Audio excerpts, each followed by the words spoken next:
4 janvier 2017, mesdames et messieurs, bienvenue à cette édition d'information sur les antennes de Numérica Télévision. Voici d'abord les principaux titres. Pas de temps à perdre, le rassemblement s'est choisi, l'UDPS, pour gouverner le gouvernement de transition. Samy Badibanga, les jours de Samy Badibanga sont-ils comptés du bout de doigt? Entre-temps, le torchon brûle entre signataires de l'accord de la Cité de l'Union africaine et du centre interdiocésain. Dans ce journal, vous suivrez d'abord la réaction de Corneille Moulumba qui qualifie le nouvel accord d'une bombe à retardement.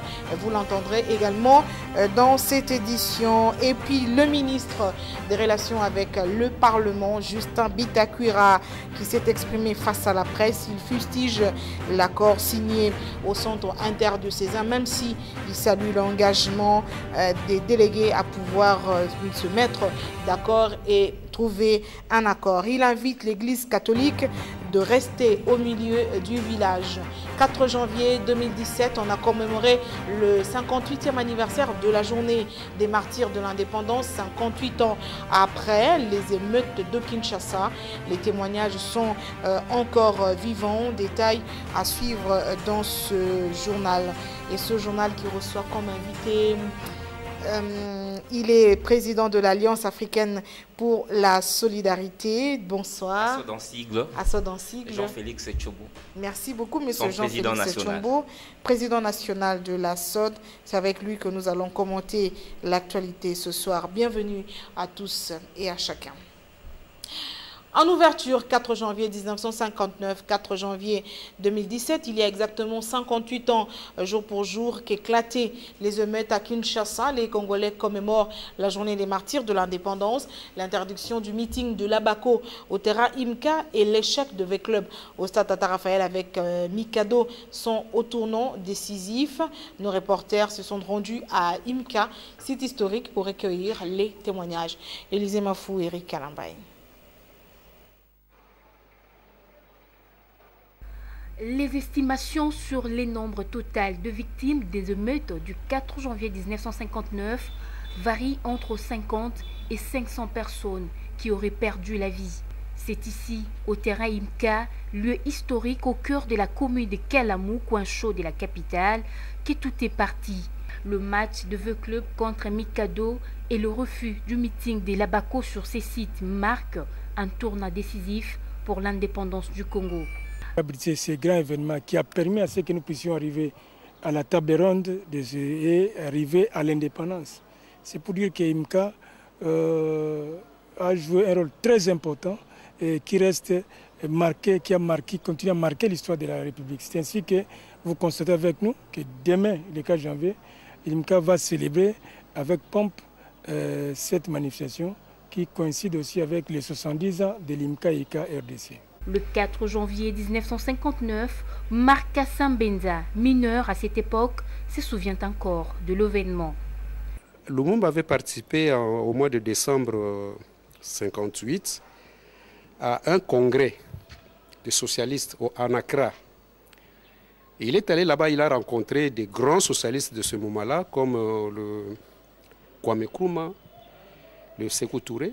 Alors, quand il est rentré avec cet esprit-là, il a convoqué un meeting. Ça s'est tenu ici même à Victoire. Et ce meeting a fait beaucoup de succès. Beaucoup de succès. Et l'autorité coloniale a eu peur de ce meeting.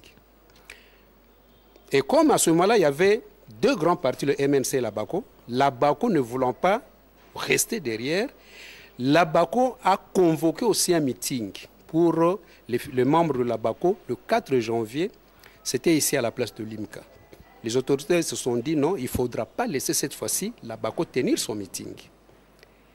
Et c'est comme cela que le meeting de l'Abaco sera interdit. Juste le matin du 4 janvier, on a refilé l'information aux autorités, aux responsables de l'Abaco. Alors, le public n'était pas au courant. Voilà pourquoi, à partir de l'après-midi, le public a commencé à venir s'amasser à l'IMCA.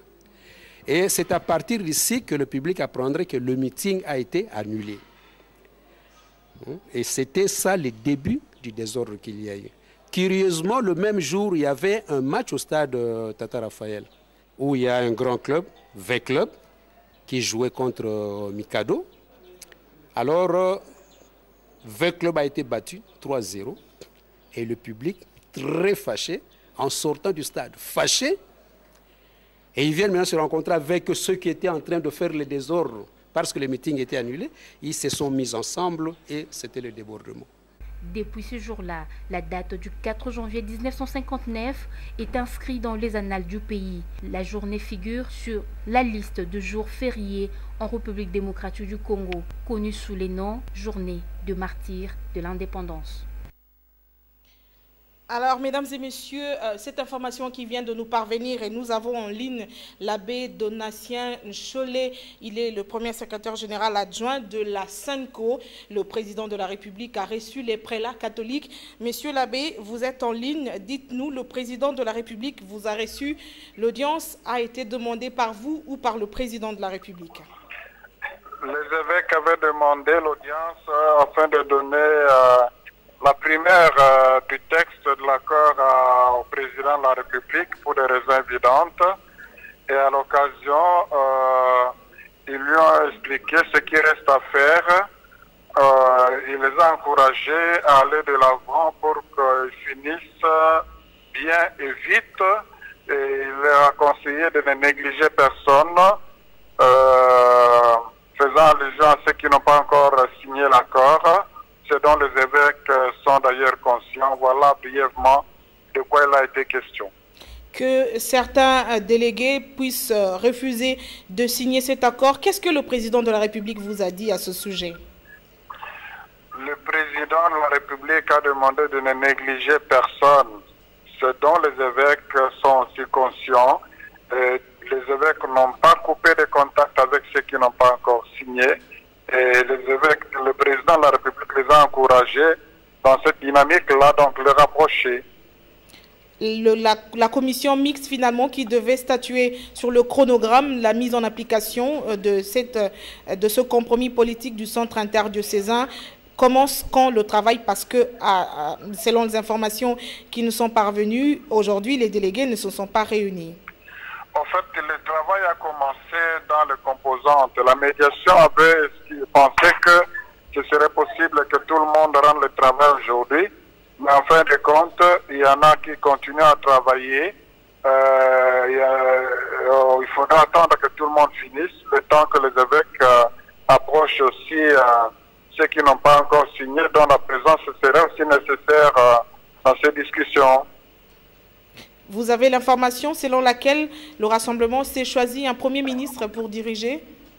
C'est vous qui me l'apprenez. Merci beaucoup, monsieur l'abbé. Merci. On va poursuivre cette édition, mesdames et messieurs. Chapitre 4 janvier 1958. C'était là l'abbé Donatien Cholet. Il est premier secrétaire général adjoint de la Conférence épiscopale nationale du Congo.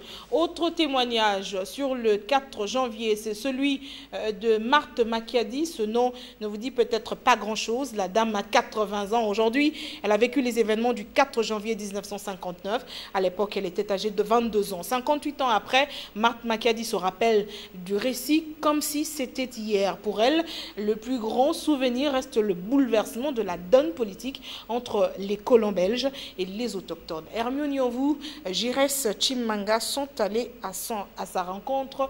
Suivez ce reportage. C'est aux environs des 16 heures, en provenance de Léo 2, actuelle commune de Kintambo, que Marthe Makiadi était surprise de voir ses compatriotes congolais rouler à vive allure et réclamer l'indépendance. N'ayant rien comprise, certaines personnes couraient dans tout le sens. Ngai nazalaki mkomona ndako na ngai nakanisi ke nakele kotala noko na na Kitambo nazalaki na bana na ngai misato.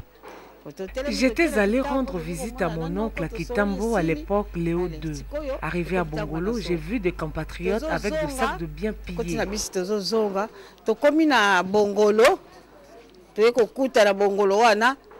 Nini mobulu boy bazo boka magasin ba portique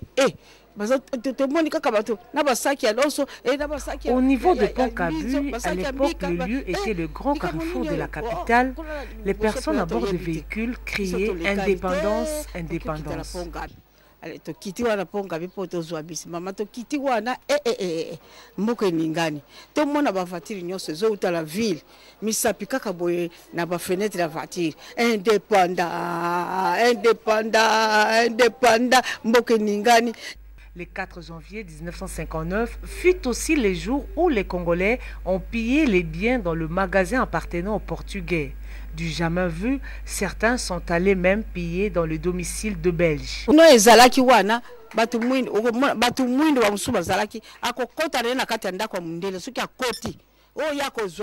Congolais sont entrés dans les maisons des Blancs pour prendre tout ce qu'ils pouvaient. Et ce jour-là, il y avait une forte pluie. De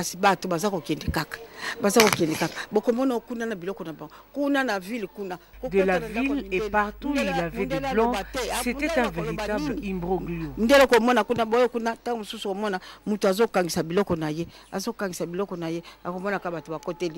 À 80 ans, Marthe Makiadi est retraitée de l'Otraco, actuelle SCTP.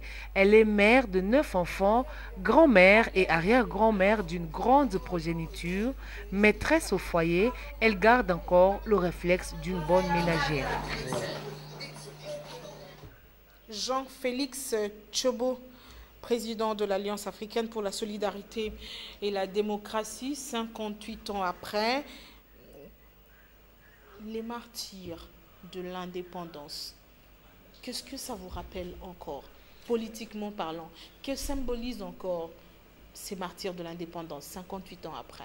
58 ans après, comme vous pouvez le constater, cette date du 4 janvier 59 souffre aussi d'inclusivité.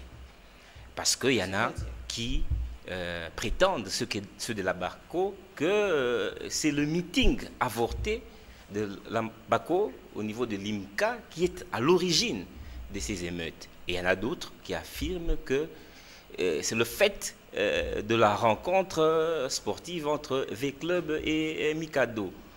Mais nous pouvons retenir, par rapport à cette date, qu'il y a eu un parti, il y a eu un leader, le président Joseph Kasavubu, qui a eu à donner l'impulsion. C'est le 4 janvier 59 qui nous a donné le 30 juin 60. Parce que le 4 janvier 59, il y a eu des morts, une cinquantaine. Encore une fois, on peut se poser la question de savoir pourquoi ces gens sont morts. On le comprendra plus tard, le 13 janvier, il y aura la déclaration gouvernementale, il y aura le message royal qui vont précipiter les événements et on aura les 30 juin 60. Mais pourquoi des gens sont morts le 19 septembre? Pourquoi les gens sont morts le 19 décembre? Est-ce que ce n'est pas pour résoudre un problème de positionnement politique? On va en parler, mais seulement nous déplorons le fait que cette journée se passe dans la méditation, dans l'indifférence totale de la République. Parce qu'on devrait célébrer cette date comme on célèbre la date du 30 juin 60, qu'elle ne soit pas seulement une journée chômée et payée, mais que l'on réhabilite le président Joseph Kasavubu, qui est le premier à avoir lancé le mot magique indépendance immédiate. Alors, à chaque fois est-ce qu'il faut qu'il y ait des martyrs à chaque fois qu'il doit y avoir un changement, un bouleversement politique en République démocratique du Congo? Est-ce que vous en avez l'impression? La marche de chrétiens, le 19 septembre, le 19 décembre, le 16 février, est-ce qu'il faut à chaque fois de grands changements politiques en République démocratique du Congo avoir des martyrs? Ce n'est pas seulement, les martyrs ne sont pas seulement le fait du Congo. On le voit aussi ailleurs, en France, ailleurs, il y a eu des révolutions. Lorsque les choses ne se passent pas bien, le pouvoir revient au peuple, il doit marquer cela à travers des manifestations. Mais il faudrait que l'on sache les raisons pour lesquelles on doit avoir des martyrs. Et nous pensons qu'actuellement, les politiciens sont tellement égoïstes qu'ils font tuer des gens pour résoudre leurs problèmes à eux. Parce qu'on ne peut pas comprendre pourquoi l'ensemble de l'opposition n'est pas allé au dialogue qui a été organisé à la Cité de l'Union africaine. Parce qu'avec les reculs, on constate que le centre interdiocésain n'a pas fait mieux que le dialogue qui a été organisé au niveau de la Cité de l'Union africaine. L'accord. On a dépassé ce débat de pourquoi ne pas avoir été de l'autre côté ou au centre interdiocésain. Mais du moins, il y a un compromis qui a été trouvé et c'est ce compromis qui intéresse finalement les Congolais. On va en parler tout à l'heure. Janvier, mesdames et messieurs, est un mois exceptionnel en République démocratique du Congo. Sa particularité réside dans le nombre des jours fériés. Au total, 4 journées fériées, dont le 1er janvier, fête de la Saint-Sylvestre. Le 4 janvier, à cela s'ajoutent les 4 dimanches, soit un total de 8 jours de repos sur le 31 que compte le mois de janvier. Hermione Nyonvou a réfléchi pour vous à ce sujet. En République démocratique du Congo, le mois de janvier compte 4 jours fériés. Ajoutez à cela 4 autres dimanches pour cette année. Ça fait donc 8 jours fériés sur le 31 jours que compte le premier mois de l'année lunaire. Le 1er janvier date du début de chaque année lunaire, une journée fériée sur l'ensemble de la planète Terre. Marquée par des moments de fête, c'est la fête la plus célébrée au monde. 3 jours après, c'est-à-dire le 4 janvier, on célèbre le martyre de l'indépendance. C'était en 1959 que le sang des Congolais était versé pour une cause juste. Le 16 et 17 janvier sont 2 dates inoubliables qui nous rappellent l'assassinat de 2 hommes d'État congolais, à savoir Laurent Désiré Kabila et Patrice Emery Lumumba, des héros nationaux.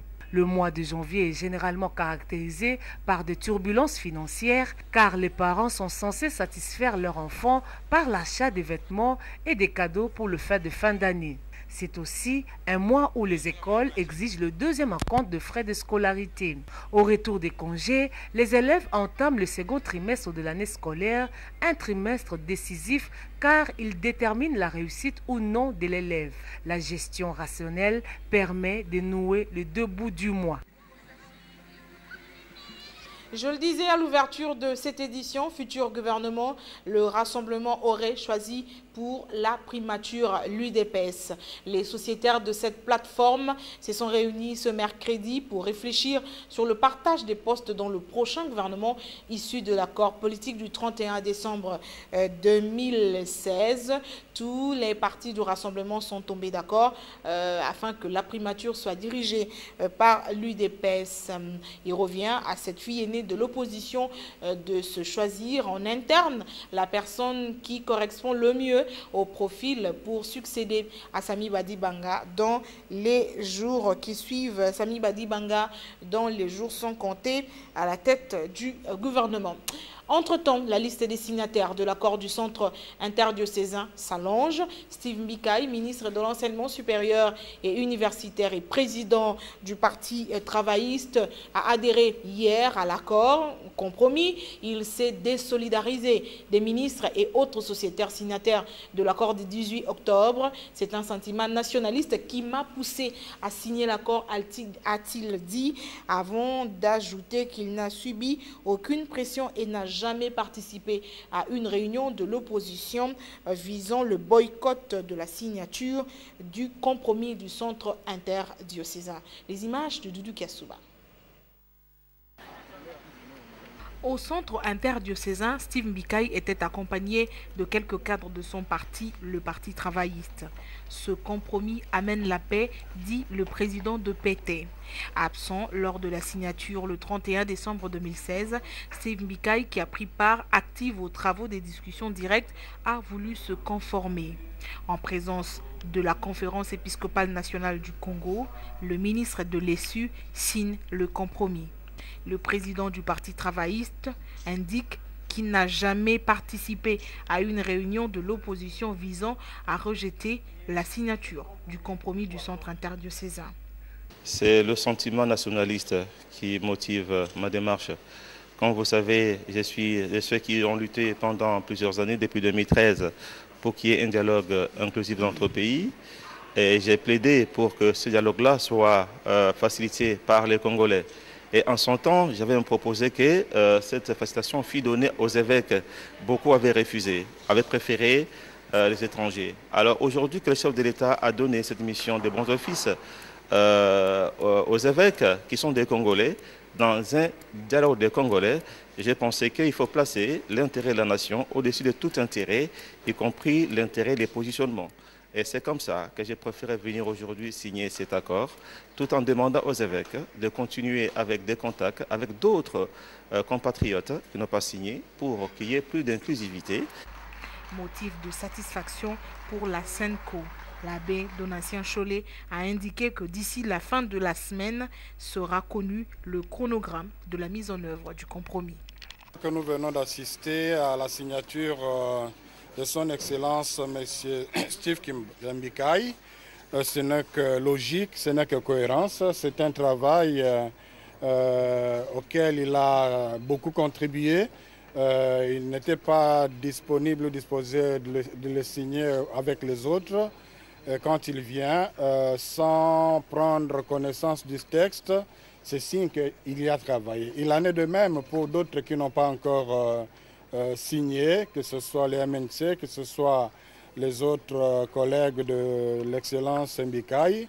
Ils sont présents dans l'accord, c'est leur accord, mais pour l'une ou l'autre raison, nous espérons, on est en pourparlers avec eux, ils viendront, ils pourront venir signer après. Donc, il ne peut pas s'agir de manque d'inclusivité dans la mesure où même leurs amendements se trouvent dans cet accord-là. Délégué au dialogue de la Cité de l'Union africaine, le président de l'Alliance pour la République et la conscience nationale et ministre de Relations avec le Parlement, Justin Bitakwira, a tenu ce mercredi un point de presse à Kinshasa devant le professionnel de médias. Il tire à boulet rouge sur le rassemblement, même s'il salue le compromis du centre interdiocésain. Il note quand même quelques faiblesses de ce document. Je vous propose de le suivre. Ici, je ne parle pas en qualité de ministre chargé des relations avec le Parlement, mais comme je l'ai dit, je parle comme pionnier du dialogue, comme héros du dialogue, et je parle comme acteur politique important, qui d'ailleurs se bat pour la relève politique en République démocratique du Congo. Je constate donc que la SENCO finalement a obtenu la réunion sans le diable. Ça, c'est d'abord ma première satisfaction.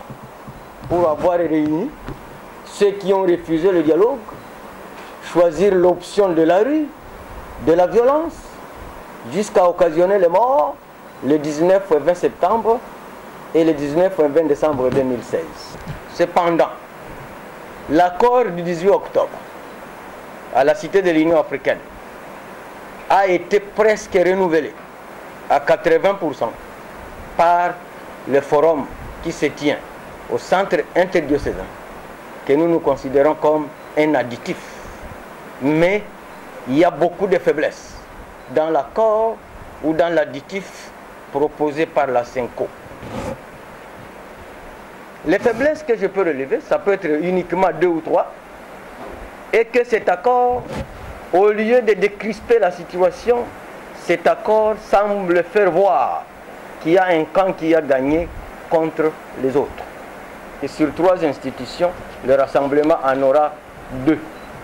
C'est-à-dire le comité de suivi, et il réclame la primature. Ce qui est pour nous aberrant. Et nous disons que nous allons nous opposer à cette injustice-là.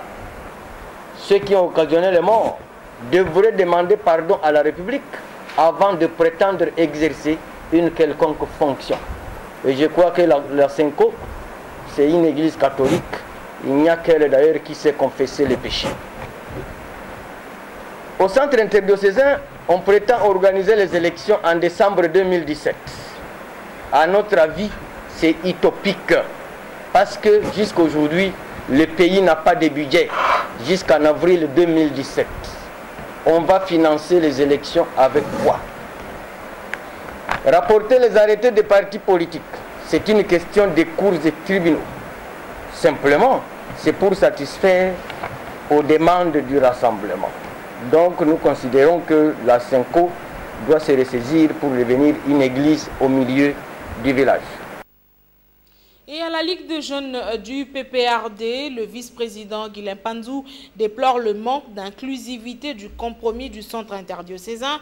Il dénonce la violation par le nouvel accord de l'article 5 de la loi fondamentale qui consacre le référendum.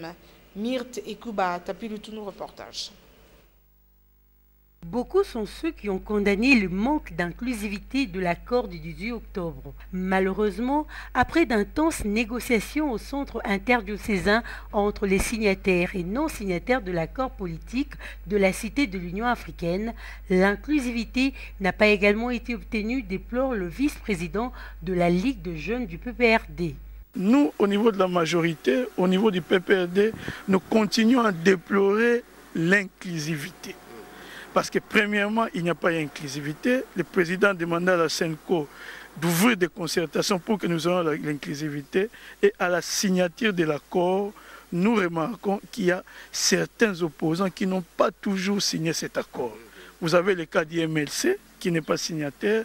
Ensuite, vous avez d'autres partis de l'opposition qui ont signé l'accord de la Cité de l'Union africaine, mais qui cette fois-ci n'ont pas signé. Selon Guilain Panzou, l'accord du 31 décembre viole l'article 5 de la Constitution qui stipule la souveraineté nationale appartient au peuple. Tout pouvoir émane du peuple qui l'exerce directement par voie des référendums ou d'élections et indirectement par ses représentants.